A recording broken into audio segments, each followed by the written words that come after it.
Hello, everyone. Welcome to the News Browse News broadcast. Pakistan's Army Chief Azim Munir is currently in Tehran leading a high-level delegation focused on initiating a new round of negotiations between Iran and the United States, as reported by Al Jazeera.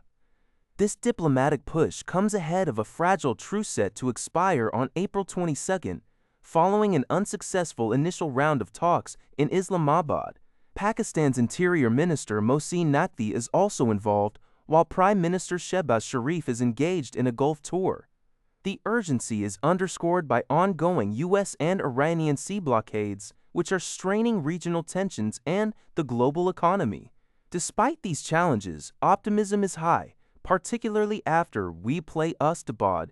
Donald Trump expressed positive sentiments about a potential deal and praised Munir's mediation efforts. White House Press Secretary Caroline Leavitt also indicated that additional talks in Islamabad are likely. Mediators are working towards compromises on Iran's nuclear program, control of the Strait of Hormuz, and wartime compensation. Al Jazeera sources suggest significant progress on the nuclear front, which motivated Munir's visit. However, the report notes detractors on all sides, particularly from Israel, which is believed to prefer a perpetual war in the region. International donors have pledged 1.3 billion euros, equivalent to 1.5 billion, in humanitarian aid for Sudan. This announcement came during a conference in Berlin, coinciding with the third anniversary of Sudan's devastating civil war. United Nations Secretary-General Antonio Guterres condemned the conflict as a nightmare and emphasized its destabilizing impact on the wider region, calling for an immediate end.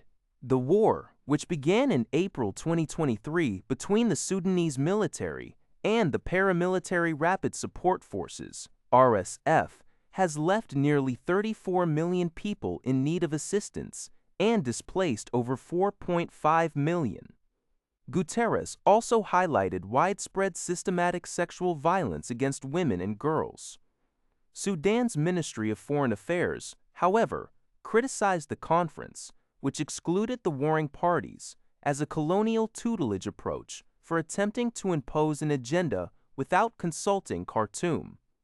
Germany pledged 212 million euros, Possible Go Pride, Tiderd Spauer and the Militia Goal, Marquet. Germany TAWS. Germany 12 million euros, Hertz 150 Mielitz. And thanked donors for their contributions, aiming to alleviate suffering and demonstrate that the conflict has not been forgotten, according to Al Jazeera. A New York jury has ruled that Live Nation illegally monopolized major concert venues, delivering a significant legal victory to dozens of states. According to CBS News, the civil lawsuit accused Live Nation of undermining competition, limiting consumer choices, and artificially inflating ticket prices. This verdict follows a separate deal Live Nation reached last month with the Department of Justice, agreeing to pay $280 million to some states. However, a contingent of states opted to continue litigation to restore fair competition to the live entertainment industry. As stated by New York Attorney General Letitia James, as part of the March agreement, Ticketmaster, a Live Nation subsidiary, was mandated to divest at least 13 amphitheaters and allow third-party access to its ticketing technology. Live Nation Entertainment owns or holds equity in hundreds of venues, managing their operations and bookings. The judge will now determine the total damages and penalties. The S&P 500 surged to a new all-time high on Wednesday, as investors largely shrugged off the hottest inflation in nearly 2 years and ongoing concerns about the economic impact of the Iran war. The broad-based index climbed 56 points, or 0.8%, to close at 7,023, surpassing its previous high.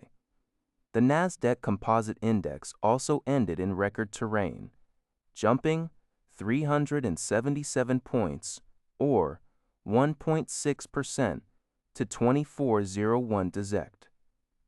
The Dow Jones Industrial Average, however, dropped 72 points, or 0.2%.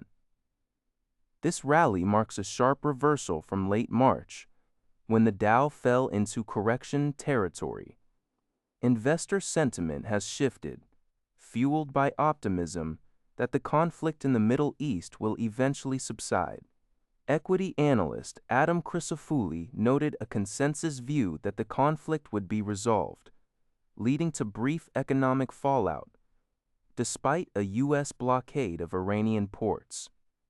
President Trump also stated in an interview that the fighting in Iran is very close to over. Scott Wren of Wells Fargo expects the conflict to last weeks, not months, with investors betting on a swift reopening of the Strait of Hormuz. Beyond geopolitical optimism, strong corporate earnings have buoyed sentiment, with Bank of America and Morgan Stanley reporting better-than-expected first-quarter results. Upcoming earnings from tech giants like Alphabet, Amazon, Apple, and Microsoft are anticipated to provide further tailwinds. Other positive fundamentals include robust corporate investment in AI, larger tax refunds, and low unemployment, according to CBS News.